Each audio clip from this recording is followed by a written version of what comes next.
34 diena, Australija, Sidnėjus, tęsim toliau darbus, tai šiandien visas fokusas buvo koncentracija į Samuelio projektą, buvo šiek tiek prieš tai aš jį apleidęs, tai visa koncentracija buvo prie, kaip ir vakar, prie turinio kūrimo, tada žinučių vystymo ir tolimesnių būtent testavimo, būtent kūrimuose tolimesnėm savaitėm, mėnesiams, tai irgi rytoj papildomai būtent koncentraciją jau skirsiu elektroninių laiškų kūrimui ir kampanijoms.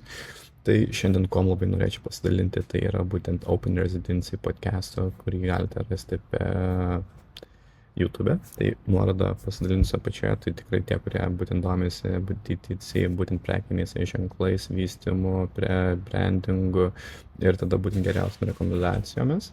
Tai tikrai rekomenduoju pasižiūrėti, tai būtent vieni didžiausių prekinių ženklų būtent pasaulinių lygmenių, kurie būtent generuoja jie 10, 50, 100 milijonų plus apyvartų per metus, tai irgi pasidalina visai įdomiomis ir geromis įžvalgomis.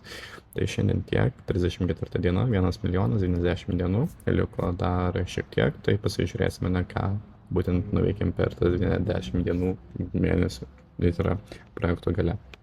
Tai tiek.